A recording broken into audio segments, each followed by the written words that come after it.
जय हिंद दोस्तों, कैसे हैं आप सब।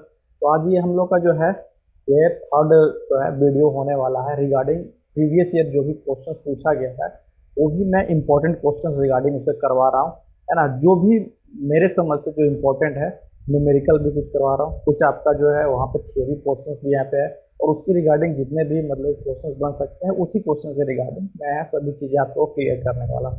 ओके, तो मैंने 2 क्लास में लगभग 40 या 45 क्वेश्चन तक हो गया था। मैं ज़्यादा नहीं करवा रहा हूँ क्योंकि ये लॉन्ग वीडियो में फिर बहुत ज़्यादा दिक्कत हो जाता है। 20 क्वेश्चन बहुत ही सफिशियंट है, नहीं तो फिर वो क्या 30 मिनट 35 मिनट ऐसे ही चला जाता है तो फिर बहुत ज़्यादा टाइम हो जाएगा। ओके, तो इसलिए आज जो हम लोग का थर्ड वीडियो, मैं यहाँ से ये जो है हम लोग का क्वेश्चन यहाँ पे जो है सेकेंड वीडियो में रह गया था। तो चलिए यहाँ से हम लोग शुरू करते हैं और देखते हैं ये क्वेश्चन हम लोग का यहाँ पे क्या बोल रहा है। यहाँ बोल रहा है क्या, the speed of sound in a gas, और इसमें दिया हुआ क्या, गैस कांस्टेंट का वैल्यू दिया 0.421 किलो जूल पर kilogram kelvin and ratio of specific heat दिया हुआ कितना 1.6 एट टेम्परेचर 500 केल्विन। यहाँ पूछा गया है स्पीड ऑफ साउंड। ओके, तो आप लोग को पता होगा कि स्पीड ऑफ साउंड हम लोग कैसे निकालते हैं, फॉर्मूला क्या है इसका, स्पीड ऑफ साउंड का फॉर्मूला क्या है। हम लोग जनरली क्या जानते हैं कि स्पीड ऑफ साउंड का जो फॉर्मूला है सी इक्वल टू, सी से डिनोट करते हैं हम लोग स्पीड ऑफ साउंड को।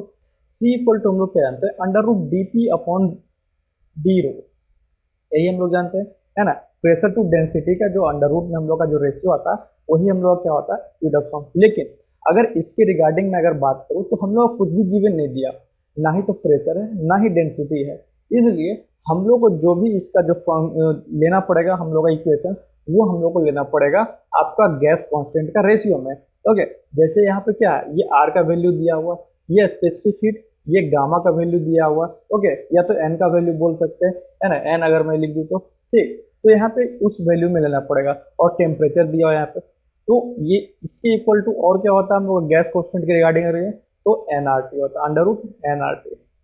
अब देखिए यहाँ पर एन का वैल्यू भी दिया हुआ, आर का वैल्यू दिया हुआ और टी का वैल्यू दिया हुआ। एन का वैल्यू कितना दिया हुआ, तो एन का वैल्यू 1.6 दिया हुआ जो कि डायटोमिक के लिए होता है, जो आप लोगों को मालूम होगा। ओके, और आर का वैल्यू भी यहाँ दिया हुआ गैस कांस्टेंट का कितना दिया हुआ, तो 0.421 दिया हुआ, 0.421 किलो जूल दिया हुआ। ये ध्यान दीजिएगा, यूनिट का खासा ध्यान, मैं 12 बोलता हूँ कि यूनिट जो है गलती नहीं होना चाहिए, नहीं तो क्वेश्चन गलती हो जाएगा वहाँ पे, ठीक। और टी टेम्परेचर भी दिया और टेम्परेचर भी देखना है कितनी क्या दिया हुआ, तो 500 केल्विन, है ना, 500 केल्विन दिया।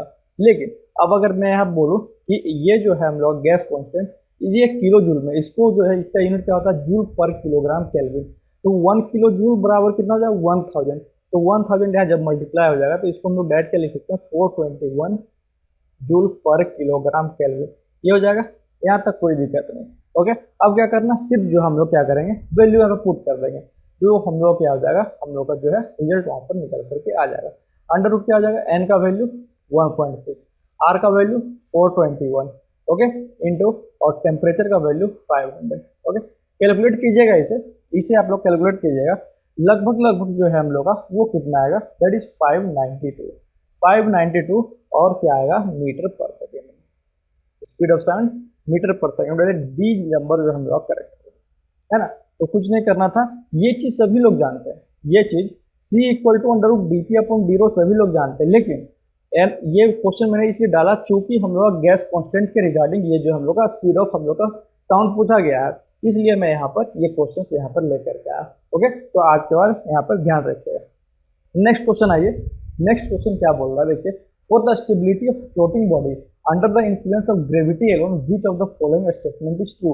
बोल रहा है फ्लोटिंग बॉडी में स्टेबिलिटी के रिगार्डिंग, फ्लोटिंग बॉडी में स्टेबिलिटी के रिगार्डिंग कौन सा ऐसा जो हम लोग का स्टेटमेंट है चारों में जो कि हम लोग को जो कि इन्फ्लुएंस करता है ग्रेविटी को अकेले, है ना।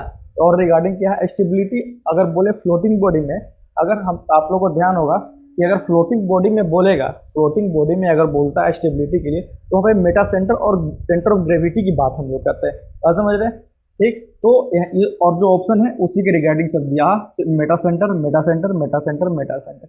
ओके, यहाँ तो कोई दिक्कत नहीं। लेकिन अगर स्टेबिलिटी बोले जब, तो स्टेबिलिटी कब होगा, जब हम लोग का मेटा सेंटर जो है ना, जब हम लोग का जो है मेटा सेंटर जो है हम लोग क्या होना चाहिए, हम लोग का एबव होना चाहिए सेंटर ऑफ ग्रेविटी से। अगर मेटा सेंटर हम लोग का बिलो होगा तो ये हम लोग का अनस्टेबल इक्विलिब्रियम या फिर अनस्टेबल फ्लोटिंग बॉडी का केस ले सकते हैं। और ये हम लोग का ये क्या है, ये हम लोग का स्टेबल कंडीशन का केस है। ओके, तो यहाँ पे बी नंबर ऑप्शन हम लोग का इसके रिगार्डिंग जो है बिल्कुल करेक्ट होगा। ओके, नेक्स्ट आइए। अब न्यूटोनियन फ्लूइड का बात किया गया है यहाँ पर, है ना। पूरा न्यूटोनियन फ्लूइड मैकेनिक्स का आप लोग जान रहे हैं। न्यूटोनियन फ्लूइड हम लोग सभी लोग जानते हैं क्या होता है। तो न्यूटोनियन फ्लूइड हम लोग का क्या होता है, that is shear stress. Shear stress हम लोग का जो है क्या होता है, अगर मैं बात करूँ शियर स्ट्रेस जो होता है हम लोग का directly proportional to rate of shear strain du upon dy। Rate of shear strain बोलिए, शियर डिफॉर्मेशन बोलिए, या फिर वेलोसिटी ग्रेडियंट बोलिए, सभी चीज हम लोग du अपॉन dy को बोलते हैं।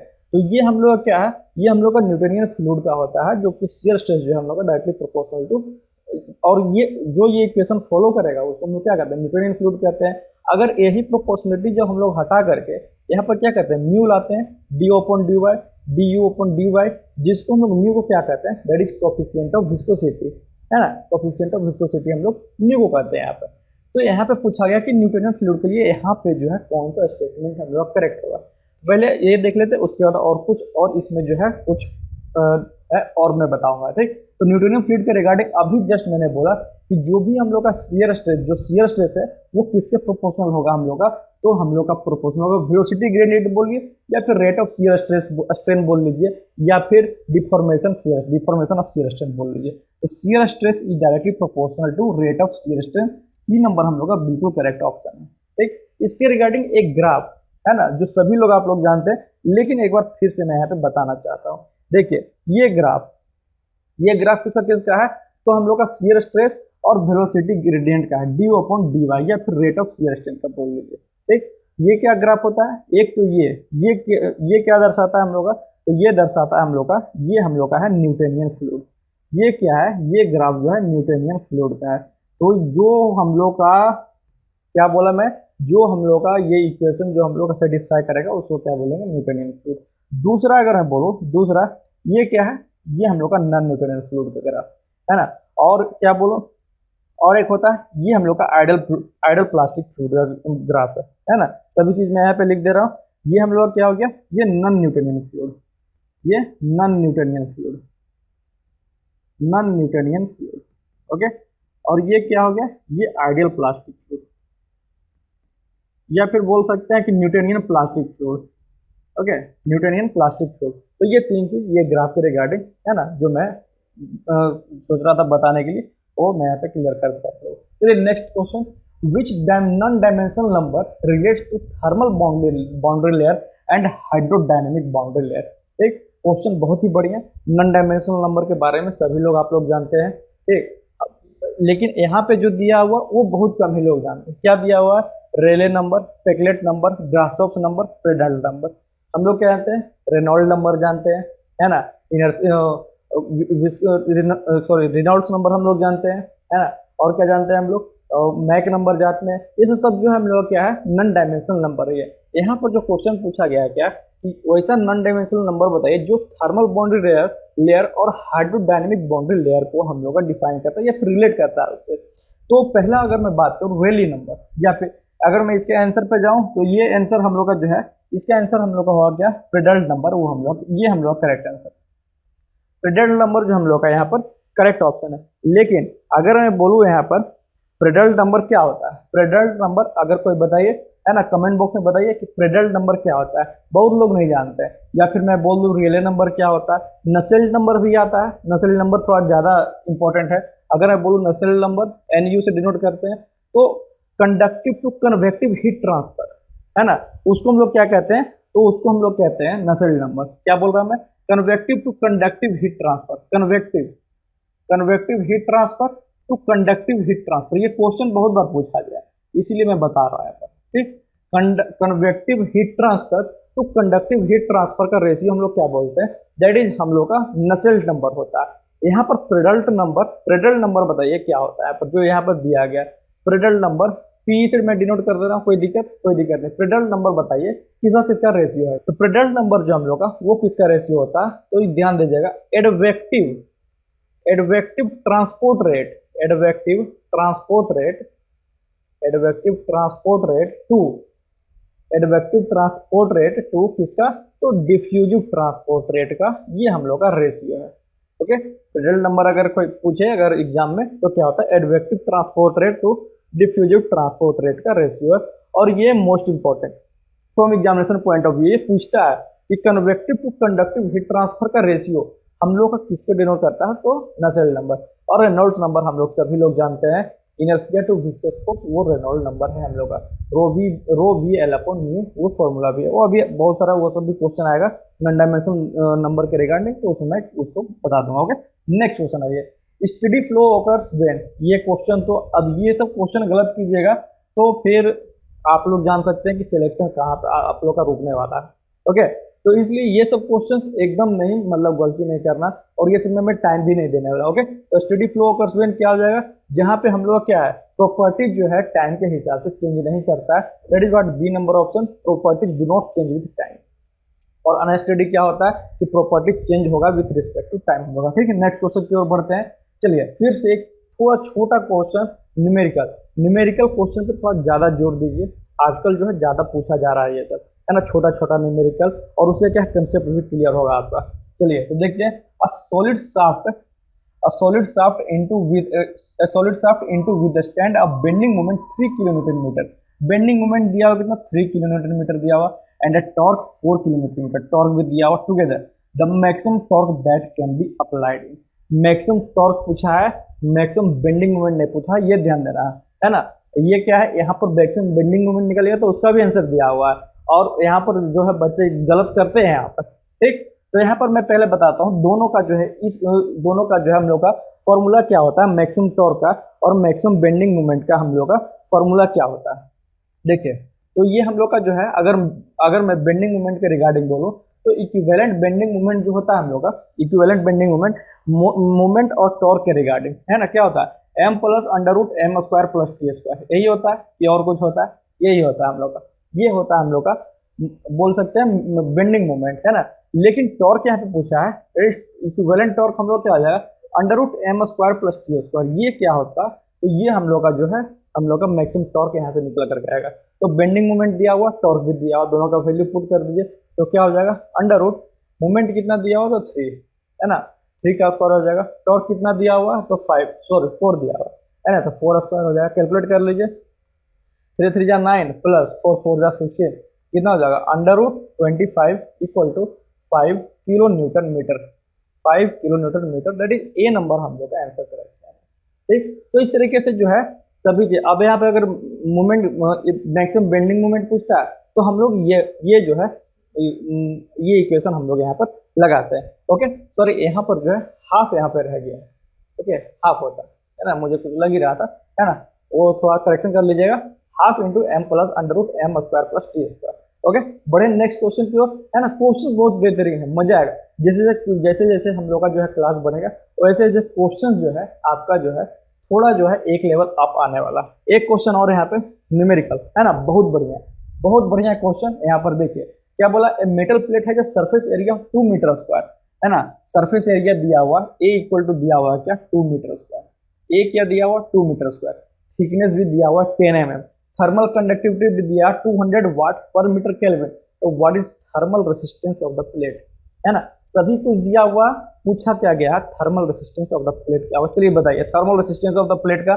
मुझे जल्दी से कमेंट बॉक्स में आप जो है यहाँ पर क्या बोलिए, आप मुझे इक्वेशन बताइए क्या होगा थर्मल रेसिस्टेंस का, है ना। तो थर्मल रेसिस्टेंस का यहाँ पे जो मैं यहाँ पर लिख देता हूँ, थर्मल रेसिस्टेंस का जो इक्वेशन होता है वो क्या होता है, L upon K into surface area AS, है ना। थर्मल रेसिस्टेंस का जो हम लोग का जो इक्वेशन होता है वो क्या होता है, लेंथ अपॉन K, यहाँ पर K क्या है, तो यहाँ पे कुछ नहीं, हम लोग क्या है, तो थर्मल कंडक्टिविटी है, और AS क्या हुआ, हम लोग का सरफेस एरिया हो गया। चलिए सबका वैल्यू पुट करते हैं।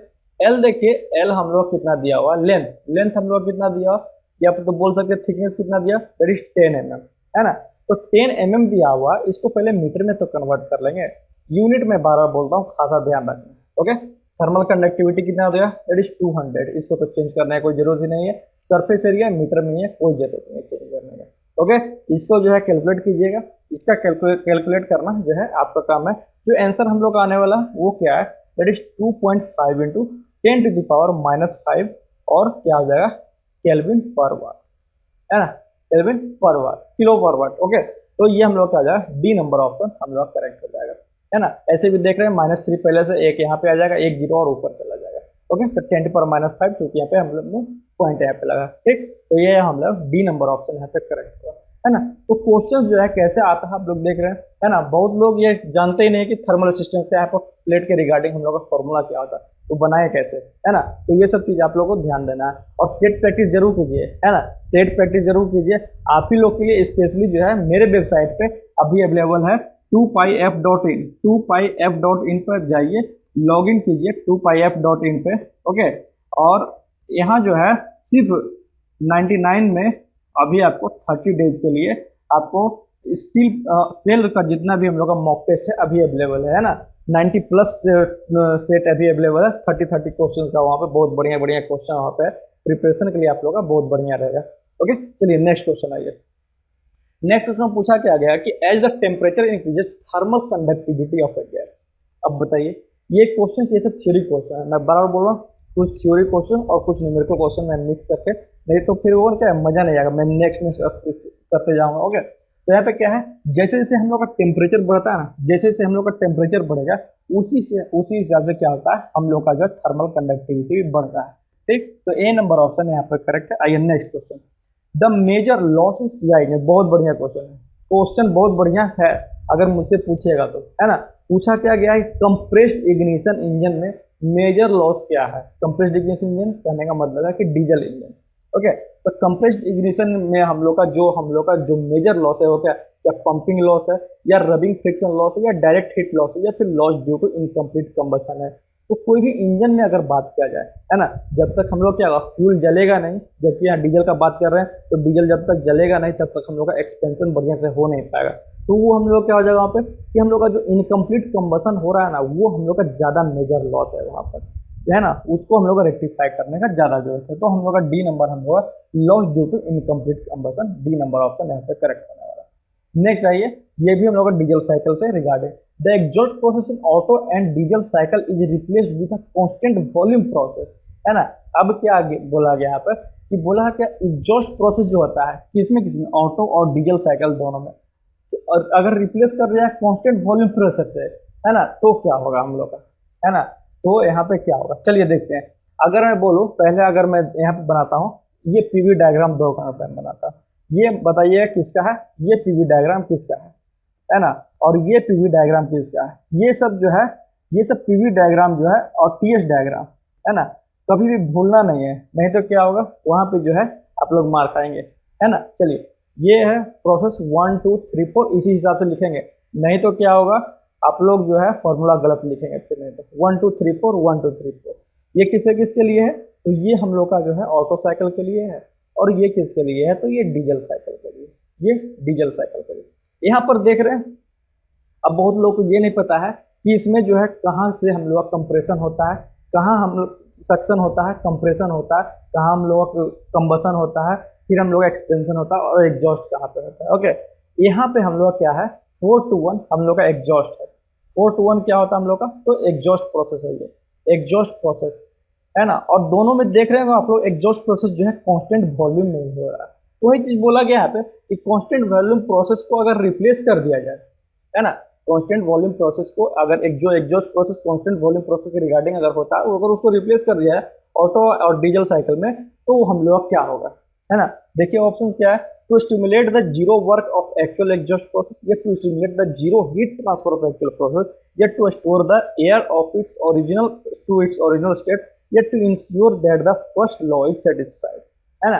तो जब हम लोग क्या है वॉल्यूम को हम लोग कांस्टेंट वॉल्यूम को अगर हम लोग हटा दें, रिप्लेस कर देते हैं, तो हम लोग क्या होगा, जो हम लोग का जीरो वर्क है, जो हम लोग का जीरो वर्क हो रहा है, वो क्या होगा, ये किस लिए किया जाता है, तो हम लोग को जो एक्चुअल एग्जॉस्ट प्रोसेस है उसको स्टिमुलेट करने के लिए, है ना। ए नंबर यहाँ पे ऑप्शन करेक्ट हुआ, to stimulate the zero work of actual exhaust process. बहुत ही बढ़िया बेहतरीन क्वेश्चन है ये शायद NHPC का क्वेश्चन ये पूछा हुआ, एनएचपीसी का भी मैंने पूरा उसमें एनएचपीसी का भी जब एग्जाम था तो मैंने उसमें प्रीवियस ईयर क्वेश्चन नहीं करवाया था, लेकिन उसमें क्या करवाया था मैंने, हर एक सब्जेक्ट का ना वन शॉट वीडियो वहाँ डाला था, वो आप लोग विजिट करें। वो बहुत ही मतलब कि वो फायदेमंद हुए थे जो उन लोगों ने वीडियो वो वॉच किया है उन लोगों ने। डायरेक्ट क्वेश्चन वहाँ से आए थे 50 to 55 क्वेश्चन मैं गारंटी दिया था उसमें। ओके, वहाँ चूंकि हम लोग क्या था, वहाँ हम लोग का 200 क्वेश्चन था रिगार्डिंग, है ना, टेक्निकल। ओके, नेक्स्ट है क्वेश्चन देखिए, which of the following statement is not true of diesel cycle. अब डीजल साइकिल के रिगार्डिंग हम लोग कौन सा स्टेटमेंट यहाँ पे ट्रू नहीं है। चलिए पहले बिना डायग्राम बनाए इसको, ऐसे तो बता सकता हूँ मैं, लेकिन बिना आप लोग को जो समझने के लिए थोड़ा डायग्राम पहले बना लेते हैं। पीवी डायग्राम बनाएंगे तो हम लोग क्या है क्लियर हो जाएगा। यहाँ पर हम लोग क्लियर हो जाएगा। पीवी डायग्राम कुछ इस प्रकार है, कुछ इस प्रकार है हम लोग का डीजल साइकिल का। ओके, डीजल साइकिल का हम लोग कुछ इस प्रकार का है। ये क्या है, तो ये हम लोग का पीवी है, पीवी डायग्राम। ओके, मैंने इंडिकेट किसे किया था, 1 2 3 4 इसी तरह से इंडिकेट किया था। ओके, और ये हम लोग क्या है, तो ये हम लोग का हो गया कंप्रेशन, ये हो गया हम लोग कंप्रेशन। यहाँ पे हम लोग का क्या होता है कंबसन, यहाँ पर क्या होगा कंबसन। ठीक, ये क्या हो गया हम लोग का एक्सपेंशन, एक्सपेंशन, और ये क्या हो गया हम लोग का एग्जॉस्ट। ओके, और एक चीज, ये दोनों जो प्रोसेस होता है हम लोग का, ये जो दोनों जो प्रोसेस है हम लोग का आइसेंट्रोपिक या फिर एडियाबेटिक प्रोसेस, दोनों एक ही चीज है, बोल सकते हैं यहाँ पर एडियाबेटिक लिख देता हूँ, एडियाबेटिक। ठीक, या तो ये ऐसे जनरली एडियाबेटिक यहाँ पे लिखा रहता है एडियाबेटिक प्रोसेस, और ये हम लोग का क्या है आइसेंट्रोपिक प्रोसेस। ओके, तो ये चीज यहाँ पे है ना, कट ऑफ रेशियो यहाँ पे निकलता है, कंप्रेशन रेशियो ये हो गया हम लोग, एग्जॉस्ट रेशियो ये यहाँ पे एक्सपेंशन रेशियो निकलता है। ओके, चलिए यहाँ पे पूछा गया कौन सा स्टेटमेंट यहाँ पे गलत है। एक एक जो है स्टेटमेंट यहाँ पे पढ़ के मैं बताने जा रहा हूँ कि कौन सा स्टेटमेंट यहाँ पे सही है कौन सा गलत। पहला देखिए, the expansion process is an isentropic process. अब एक्सपेंशन प्रोसेस क्या आइसेंट्रोपिक प्रोसेस है, तो करेक्ट, ये स्टेटमेंट हम लोग करेक्ट है जैसा कि मैंने यहाँ पे बनाया। सी नंबर देखिए, the exhaust process is constant volume. Exhaust process हम लोग क्या है कांस्टेंट वॉल्यूम प्रोसेस है, तो ये भी करेक्ट है। The compression process is adiabatic process, तो कंप्रेशन प्रोसेस हम लोग का एडियाबेटिक करेक्ट। लेकिन अगर बी नंबर का बात करूं तो बोला क्या, the combustion process is a constant volume process.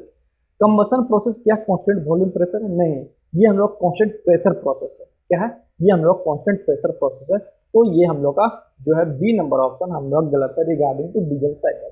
Okay, तो सभी स्टेटमेंट हम लोग को बढ़िया से पढ़ना है, उसके बाद में यहाँ पे टिक करना है। बहुत लोग क्या है नोट नहीं पढ़ते हैं और पहला नंबर क्वेश्चन देखते हैं, अरे ये तो सही है डीजल साइकिल के रिगार्डिंग, टिक करके निकल गए, बाद में पता चला कि एक नंबर वहां मार्क है। मेन दिक्कत है वहाँ एक नंबर गलत होने से नहीं है, ये अब इसके एक नंबर तो गया और जो सही हुआ है उसके रिगार्डिंग में 0.33 आप लोग मार्क को देते हैं, वो चीज जो है नेगेटिव मार्क में बहुत ज्यादा इफेक्ट होता है। ठीक, नेक्स्ट क्वेश्चन है ये। नेक्स्ट क्वेश्चन ये भी जो है हम लोग का रिगार्डिंग डीजल साइकिल बहुत ही important question. In a diesel cycle the compression ratio is 16 and cut off ratio occurs at 1/15 of the stroke, the expansion ratio is. बहुत ही बढ़िया क्वेश्चन, मेरे हिसाब से बहुत ही बढ़िया क्वेश्चन। ये जो यहाँ मैं इसलिए क्वेश्चन ये बढ़िया है बोल रहा हूँ क्योंकि ये जो cut off occurs at the 1/15 of the stroke है ना, ये जो है बहुत बच्चे नहीं समझ पाते हैं। पहले क्या होता था परसेंटेज के हिसाब से दिया जाता था कि 6% ऑफ द स्ट्रोक, तो वो थोड़ा निकालना आसान था, सेम चीज ही है, लेकिन थोड़ा क्या है यहाँ पर जो है मतलब कि वर्ड को थोड़ा घुमा दिया, स्टेटमेंट जो है यहाँ पर दूसरे तरीके से बोला गया। चलिए देखते हैं, कोई दिक्कत नहीं, टेंशन लेने की बात नहीं है। चलिए यहाँ पर फिर से मैं क्या है डायग्राम बनाता हूँ, तभी थोड़ा हम लोग को समझने में क्लियरिटी होगा। ये हम लोग का पीवी डायग्राम थोड़ा छोटा बनाता हूँ क्योंकि हम लोग मेरे को कैलकुलेशन भी करना है। ओके, ये 1, ये 2, ये 3, ये 4। अगर मैं बात करूं कंप्रेशन रेशियो के बारे में, सिंपली आर से लिखता हूं कंप्रेशन रेशियो, तो क्या होता है हम लोग का दैट इज V1/V2। कोई दिक्कत इसमें, कोई दिक्कत नहीं। अगर मैं बोलूं कट ऑफ रेशियो तो रो इक्वल टू क्या होता है दैट इज V3/V2, V3/V2। लेकिन अगर मैं बात करूं यहाँ पे एक्सपेंशन रेशियो निकालना है, एक्सपेंशन रेशियो आर ही लिख दूं, कोई दिक्कत है। एक्सपेंशन रेशियो 3 से 4 होता है दैट इज V4/V3। सभी का फॉर्मूला मैंने यहाँ पे लिख दिया है और सभी कुछ यहाँ पे दिया भी हुआ है, और सिर्फ आपको यहाँ पर हम लोग का आंसर निकालना। V1/V2 दिया हुआ compression ratio that is 16, cut off ratio नहीं दिया हुआ, एक्सपेंशन रेशियो निकालना है हम लोग। ठीक, उसके लिए पहले हम लोग को क्या है कट ऑफ रेशियो निकालना पड़ेगा, नहीं तो नहीं निकलेगा, है ना। चलिए सिंपल तरीके से बता देता हूँ, कोई दिक्कत नहीं होगा। यहाँ पे क्या बोला गया स्टेटमेंट कि cut of occurs at the 1/15 of the stroke. Cut off कहाँ ओकर हो रहा है, तो 1/15 ऑफ द स्ट्रोक पे कट ऑफ हम लोग का ओकर हो रहा है। कहने का मतलब क्या है कि V3 minus V2 equal to क्या हो रहा है हम लोग का, V3 minus V2 equal to क्या हो रहा है, 1/15 ऑफ द स्ट्रोक पे हो रहा है। कहने का मतलब है V1 माइनस V2। ठीक, ये चीजें यहाँ पे जो है मास्टर स्ट्रोक था ये क्वेश्चन का। ओके, अब क्या करेंगे यहाँ पर, इस साइड हम लोग V2 से हम लोग डिवाइड करेंगे और इस साइड हम लोग क्या करेंगे, तो हम लोग टोटल में हम लोग V2 से डिवाइड करें, टोटल में, है ना, दोनों तरफ तो अलग अलग नहीं डिवाइड कर सकते, चलिए, है ना। तो ये क्या हो जाएगा हम लोग, दैट इज V3/V2 माइनस 1 हो जाएगा इक्वल टू 1/15। ये क्या हो जाएगा, V1/V2 माइनस ये V2/V2 ये 1 होगा। ठीक, बाकी कैलकुलेशन इधर कर रहा हूँ। V3/V2 इसका मतलब कहने का मतलब कि cut off ratio -1 equal to क्या हो जाएगा, 1/15 इंटू V1/V2। कहने का मतलब है कि कंप्रेशन रेशियो दैट इज 16 -1। देखिए यहाँ पे क्या हो जाएगा, कट ऑफ रेशियो -1 मतलब 1/15 इंटू 15, है ना। ये क्या हो जाएगा, मतलब रो -1 इक्वल टू 1। कहने का मतलब है कि हम लोग का कट ऑफ रेशियो कितना आ गया, that is 2। Cut off ratio कितना आ गया, 2। अब हम लोग को निकालना है क्या, एक्सपेंशन रेशियो। देखिए एक्सपेंशन रेशियो कैसे निकलेगा, एक्सपेंशन रेशियो निकलेगा कैसे, यहाँ पर वो देखिए, थोड़ा ध्यान दीजिएगा, एक्सपेंशन रेशियो निकलेगा कैसे, है ना। एक्सपेंशन रेशियो कैसे निकलेगा ये ध्यान दीजिए। चलिए, एक्सपेंशन रेशियो इक्वल टू हम लोग क्या मैंने लिखा, V4/V3। क्या V4 तो मैं V1 लिख सकता हूँ, क्योंकि ये कांस्टेंट वॉल्यूम प्रोसेस है, तो V4 इक्वल टू V1 हो जाएगा, दैट इज V1/V3। ओके, यहाँ पर मैं क्या कर दे रहा हूँ कि ये V1/V2 मतलब ऊपर में ऊपर V2 से और नीचे V2 से मैंने क्या किया, डिवाइड कर दिया। तो V1/V2 हम लोग क्या है, दैट इज हम लोग का कंप्रेशन रेशियो। और V3/V2 क्या है, तो हम लोग का V3/V2 हम लोग क्या है, दैट इज हम लोग का कट ऑफ रेशियो। कहने का मतलब है मैं यहाँ पे क्या लिख सकता हूँ कि हम लोग का compression ratio two cut off ratio, ये हम लोग क्या है, तो ये हम लोग का एक्सपेंशन रेशियो का फॉर्मूला है। ओके, ये क्या है, कंप्रेशन रेशियो हम लोग का 16 दिया और कट ऑफ रेशियो 2 है, तो हम लोग यहाँ से क्या है, हम लोग का जो है एक्सपेंशन रेशियो निकल जाएगा। वैल्यू कितना आया, आंसर कितना आया हम लोग का, दैट इज 8। हम लोग क्या है, 8 हम लोग का आंसर आया। तो इस तरीके से इतना मतलब कि आराम से हम लोग यहाँ पर वैल्यू को निकालेंगे। ओके, आइए next question, the function of economiser in a boiler is to. Economiser का फंक्शन क्या है बॉयलर में, ये 3 क्वेश्चन, ये सब मैं बता दूं ऐसा क्वेश्चन नहीं आता, लेकिन सिर्फ मैंने बीच में डाला। बहुत ही मतलब कि अभी तो ऐसा क्वेश्चन बिल्कुल भी आता है, कभी कभी कोई चीज में आ जाता है। अभी जैसे बहुत सारे एग्जाम हुए, BTSC बिहार ट्रेड इंस्ट्रक्टर का एग्जाम हुआ, NHPC का हाल फिलहाल में एग्जाम हुआ, फिर आपका जो है आपका इंडियन नेवी का एग्जाम हुआ था, है ना, उसमें भी ये सब ऐसा मतलब क्वेश्चंस आते हैं। 100 क्वेश्चन में 3-4 क्वेश्चन मिलेंगे ऐसा, लेकिन अभी क्या है, सभी कंसेप्चुअल क्वेश्चन आते हैं, छोटा छोटा न्यूमेरिकल रहेगा। नहीं तो क्या है, पूरा जो क्वेश्चन एक 1 लाइनर ही रहता है, लेकिन कंसेप्ट के हिसाब से रहता है। ठीक, तो ये इसका हम लोग सभी लोग जानते हैं, इकोनोमाइजर का काम हम लोग क्या है, तो स्टीम को सुपरहीट करने का काम में आता है। ए नंबर ऑप्शन करेक्ट है। नेक्स्ट क्वेश्चन पे आते हैं। नेक्स्ट क्वेश्चन देखिए, नेक्स्ट क्वेश्चन ये भी बहुत ही बढ़िया क्वेश्चन, छोटा न्यूमेरिकल क्वेश्चन, रेसिप्रोकेटिंग पंप का रिगार्डिंग। यहाँ reciprocating pump having a mechanical efficiency of 80%, mechanical efficiency दिया 80%, delivers water at a rate of 80 kilogram per second, है ना। डिस्चार्ज दिया हुआ ये 80 किलोग्राम पर सेकेंड, कहने का मतलब क्या है, डिस्चार्ज दिया हुआ with a head of 30 metre, the brake सभी कुछ दिया हुआ। पहले गिवन में लिख देता हूँ, इफिशियंसी क्या दिया हुआ, वो भी मैकेनिकल इफिशियंसी क्या 80%, कहने का मतलब 0.8 लिख सकता हूँ मैं, इसे कोई दिक्कत नहीं। और नेक्स्ट क्या दिया हुआ है, डिस्चार्ज दिया हुआ, that is Q equal to हम लोग कितना दिया हुआ, 80 kilogram per second, 80 kilogram per second. Okay, और हेड कितना दिया हुआ, दैट इज 30 मीटर। निकालने क्या बोला गया, निकालने बोला गया BP, ब्रेक पावर, है ना। अब brake power of reciprocating pump ही नहीं पता है, बताइए कैसे निकलेगा, है ना। तो ये सब चीज़ें हैं यहाँ पे, है ना। तो सभी चीज़ों को जो भी मैं क्वेश्चंस यहाँ पे लगवा रहा हूँ ना, बहुत ही बेहतरीन क्वेश्चंस है ना। ऐसा मत समझिएगा कि कहीं कहीं से क्वेश्चन आ गया, ऐसा नहीं है ना। हो सकता है ये, मैं तो ये कंफर्म नहीं बोल सकता हूँ कि ये सब क्वेश्चंस आएंगे, लेकिन जो भी आप लोग पढ़े हैं एक रिवीजन के तौर पर आप लोग का यहाँ क्लियर, चूँकि मिक्स्ड क्वेश्चन है, हम लोग क्या है सब्जेक्ट वाइज सब्जेक्ट पढ़ते रहते हैं, है ना। इसलिए जो है मैं ये प्रीवियस ईयर क्वेश्चन का आप लोग के लिए लेकर के आया हूँ। 17 तारीख को एग्जाम होने वाला है, 17 तारीख का एग्जाम का डेट दे दिया है। है ना। आप लोगों के लिए मैं 15 तारीख तक मैं लगातार वीडियो डालूंगा, लगभग 20 क्वेश्चन भी डाल रहा हूँ। तो मैं लगभग दो वीडियो हो गए हैं, मतलब कि 15 3 18, मतलब कि आपका 300 to 400 क्वेश्चन आपका जो है रिवीजन हो जाएगा। बस समझ रहे। अगर इसके रिगार्डिंग 10 to 15 क्वेश्चंस भी इसके रिगार्डिंग अगर मैच कर जाता है, आप लोग समझ रहे बात, 10 से 15 नंबर इंक्रीज करना बहुत ही इंपॉर्टेंट मायने रखता है। ओके, तो चलिए, तो यहाँ पे बीपी निकालना है।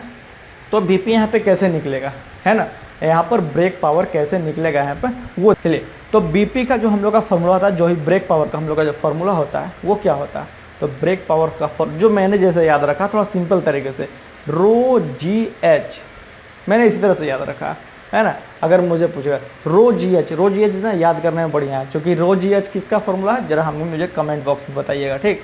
और इंटू क्या, इंटू जो है discharge upon efficiency, mechanical efficiency, और इंटू रो। तो यहाँ क्या होता है ना, रो हम लोग कैंसिल होता है, डेंसिटी जो हम लोग का दोनों कैंसिल आउट करता है। लेकिन मैं थोड़ा याद मैं इसी तरह से किया हूँ, इसलिए मैंने इसी तरह से लिखा हो गया। ये क्या हो जाएगा 9.81, जी का वैल्यू, एच का वैल्यू 30 दिया हुआ है, क्यू का वैल्यू भी दिया हुआ है 80 अपॉन, है ना। ये क्या है, मैकेनिकल इफिशियंसी दिया हुआ दैट इज 0.8। कैलकुलेट कर लीजिए, कैलकुलेट कीजिए हम लोग का कितना आएगा। चलिए देखिए, कैलकुलेट कर देता हूँ मैं इसको। ये क्या हो जाएगा, ये अगर यहाँ मैं 10 लिखता हूँ तो ये 10 बार से कट जाएगा, है ना। ये क्या करना, 981 को 30 से गुना कर दिए, 10 तो खत्म हो जाएगा। तो कितना हो जाएगा हम लोग का, ये 3 हो जाएगा, ये 8 3 24, 2 हम लोग कैरी, 9 3 27, 27 to 29, और हम लोग का 1 0 और, है ना। तो 29430 ये हम लोग क्या आया, ये हम लोग का आया है वाट में, लेकिन आंसर जो हम लोग किलो वाट में दिया हुआ।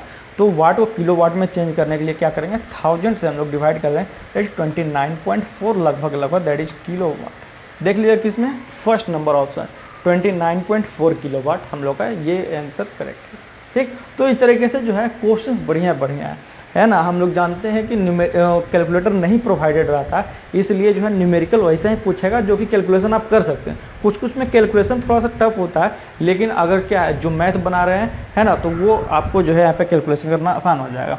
चलिए नेक्स्ट क्वेश्चन आइए यहाँ पे, the tendency of knocking in CI engine reduces. Knocking जानते हैं हम लोग, तो वो नॉकिंग में जो सीआई इंजन में जो नॉकिंग होता है वो हम लोग कैसे रिड्यूस करेंगे। तो कैसे रिड्यूस करते हैं, तो जो भी इंजेक्शन होता है फ्यूल का, उसको हम लोग टीडीसी के जस्ट पहले करेंगे, टॉप डेड सेंटर से जस्ट पहले हम लोग क्या करेंगे, फ्यूल को इंजेक्ट करेंगे, ताकि हम लोग का जो है नॉकिंग का टेंडेंसी रिड्यूस हो। ये सब थियोरेटिकल क्वेश्चन है, ये सब मैं ज़्यादा टाइम नहीं दूँ, ठीक। आइए नेक्स्ट क्वेश्चन है यहाँ पे, बोला क्या कि an aircraft is moving at a speed of 750 kilometre per hour at an altitude where air temperature is 5 degree Celsius, taking gamma equal to 1.4 for the air, the flight of Mach number. हम लोग जानते हैं कि जो flight का जो है हम लोग का स्पीड बहुत ही तेज़ी रहता है, बहुत ही ज़्यादा रहता है, इसलिए उसको जो है कैलकुलेट किया जाता है किसमें, तो मैक नंबर में, है ना। तो यहाँ पे क्या है, मैक नंबर पूछा गया, फ्लाइट का कितना, मतलब जो फ्लाइट का स्पीड क्या है हम लोग का, ठीक। तो सभी कुछ यहाँ पे दिया हुआ। पहले यहाँ पे क्या है, सी निकालना पड़ेगा, स्पीड ऑफ साउंड, जैसा कि हम लोगों ने निकाला था जो प्रीवियस क्वेश्चन में, ठीक। लेकिन यहाँ पे क्या 750 किलोमीटर पर आवर है, पहले ये सब कन्वर्ट करेंगे सभी चीज़ों को, नहीं तो यहाँ पे दिक्कत हो जाएगा। ओके, तो यहाँ पे 750 किलोमीटर पर आवर को जब चेंज करेंगे हम लोग किस में, तो हम लोग चेंज करेंगे मीटर पर सेकेंड में। दैट इज जब हम लोग बड़ा से छोटा, है ना, जब हम लोग बड़ा से छोटा कर रहे हैं, चलिए मैं कर देता हूँ 1000/60 × 60 करेंगे, 60 × 60। ओके, 20 कैंसिल आउट हो जाएगा, लगभग जो आएगा इसका कैलकुलेट करके आएगा आपका 208.33 metre per second. Okay, 208.33 metre per second. तो ये हम लोग का स्पीड दिया हुआ, ठीक। और क्या है यहाँ पर जो हम लोग का टेम्परेचर भी दिया हुआ, टेम्परेचर दिया हुआ डिग्री सेल्सियस में। अब इसको पहले चेंज कर लें, किस में चेंज करेंगे, तो हम लोग केल्विन में चेंज करेंगे। इक्वल टू कितना हो जाएगा 273 + 5, तो ये कितना हो जाएगा 278 केल्विन। और क्या दिया हम लोग का, गामा दिया हुआ है 1.4, है ना। और क्या बोला है, मैक नंबर निकालना है। तो मैक नंबर निकालने के लिए जैसा मैंने बोला कि C इक्वल टू क्या करेंगे, √K × R × T, है ना, या फिर NRT KRT या फिर गामा RT लीजिए, सब एक ही है, कोई दिक्कत नहीं है। चलिए मैं यहाँ पर गामा लिख देता हूँ, यहाँ पे गामा दिया हुआ है, ठीक। तो चलिए गलिए देखिए, गामा का वैल्यू क्या है 1.4, R का वैल्यू हम लोग क्या जानते हैं, गैस कांस्टेंट 287 लेंगे, और इंटू T टी कितना दिया हुआ, तो टी हम लोग का 278। कैलकुलेट कीजिएगा इसको, कैलकुलेट करने के बाद जो ये आता है हम लोग का 334.21, 334.21 ये हम लोग निकल गया स्पीड ऑफ साउंड। अब निकालना है हम लोग को मैक नंबर। तो मैक नंबर हम लोग कैसे निकालते हैं, एम से लिखूँ मैं, एम से लिख देता हूँ मैं। तो जो भी हम लोग का स्पीड आया है उससे हम लोग क्या करेंगे, जो हम लोग का स्पीड ऑफ साउंड है उससे हम लोग क्या करेंगे, डिवाइड कर देंगे सिंपली, तो हम लोग का निकल कर क्या जाए 208.33 आया ना, हाँ 208.33 अपॉन 334.21 है ना, दोनों मीटर पर सेकेंड में ही है, तो ये कैंसिल आउट हो जाता है, यूनिट तो यहाँ पे हो गया नहीं, तो कैलकुलेट कीजिएगा इसको 0.62 के लगभग आएगा, जो कि हम लोग का बी नंबर ऑप्शन यहाँ पर करेक्ट होगा। ओके, तो इस तरीके से हम लोग है ना क्वेश्चन जो है हम लोग का आता है। ये सब मतलब कि सॉलिड क्वेश्चन है ये सब, जो कि प्रीवियस ईयर से क्वेश्चन में आया, एसएससी में आया हुआ, सेल में आया हुआ है, ओके, डीआरडीओ में भी आया कुछ क्वेश्चन। तो इस तरह से क्वेश्चन हम लोग लगाते जाएंगे। नेक्स्ट क्वेश्चन आइए, चलिए ये क्वेश्चन से जो है ना हम लोग नेक्स्ट क्लास में करेंगे, है ना। आज शायद मुझे जैसा लग रहा है कि 20 क्वेश्चन मैंने यहाँ पे कंप्लीट कर दिया। ओके, 20 क्वेश्चंस यहाँ पे शायद कंप्लीट होगा। चलिए ये क्वेश्चन मैं कर लेता हूँ, ये थ्योरी है। नेक्स्ट क्वेश्चन जो न्यूमेरिकल है इस पे मैं छोड़ूंगा आरएसी का। ओके, चलिए ये क्वेश्चन देख लेते हैं। क्या पूछा है, Kaplan hydraulic turbine is commonly use when flow through runner is. पहले तो ये बताइए कैप्लन टरबाइन हम लोग कैसा टरबाइन है, एक्सियल है, रेडियल है, मिक्स्ड है, कैसा है। तो कैप्लन टरबाइन हम लोग जानते हैं कि एक्सियल है, दोनों में एक्सियल लिखा हुआ, तो बताइए क्या होगा। यहाँ पर अब हेड दिया हुआ है, तो कैप्लन टरबाइन का हम लोग जानते हैं हेड जो होता है हम लोग का, तो वो लेस देन 100 मीटर होता है कैप्लन टरबाइन में, और ये हम लोग का एक्सियल टरबाइन है ना। तो हम लोग का सी नंबर ऑप्शन यहाँ पे करेक्ट होगा। चलिए नेक्स्ट क्वेश्चन, ये यहाँ से हम लोग शुरू करेंगे, ये होमवर्क है और इजी क्वेश्चन है, देख लीजिएगा करके, नहीं बनेगा तो मैं तो यहाँ से स्टार्ट ही करूँगा, है ना। और फिर से यहाँ पे बहुत सारे बेहतरीन, देखिए केमिकल फार्मूला कैसे निकाला जाता है, सीमेंटेड कार्बाइड, ये सब प्रोडक्शन का क्वेश्चन, फिर यहाँ पे जो है आरएसी क्वेश्चन, बहुत ही बढ़िया क्वेश्चन यहाँ पे आने वाले हैं आप लोग के लिए। ठीक, तो आज के लिए इतना रखते हैं, फिर मिलेंगे नेक्स्ट वीडियो में। तो ये क्वेश्चन ज़रा मुझे करके बताइए कैसे ये क्वेश्चन बनेगा। इजी क्वेश्चन है, कोई दिक्कत नहीं है, आरएसी का है। अभी कुछ क्वेश्चन आरएसी, हर एक सब्जेक्ट से क्वेश्चन मैंने डाला है, ठीक, और जो इंपॉर्टेंट मुझे लगा वही क्वेश्चन डाला है। तो क्वेश्चन तो बहुत है, वो तो खत्म ही नहीं होने वाला, जाने रहे, इतना सब्जेक्ट है हम लोग का ना, और इतना मतलब कंटेंट है कि वो खत्म ही नहीं होने वाला, जितना पढ़िए उतना कम है। तो कंसेप्ट रखिए, है ना, सबसे बढ़िया क्या, कंसेप्ट क्लियर रखिए, बेसिक क्लियर रखिए, आप लोग क्वेश्चन खुद ब खुद वहाँ पे बने। ओके, ज़्यादा जो है पैनिक होने का जरूरत नहीं है, थोड़ा आराम तरीके से करेंगे। और ननटेक पे भी ध्यान दीजिए, क्योंकि 50-50 में पूरा बटा हुआ है रेशियो में। ओके, मिलते हैं अगले वीडियो में।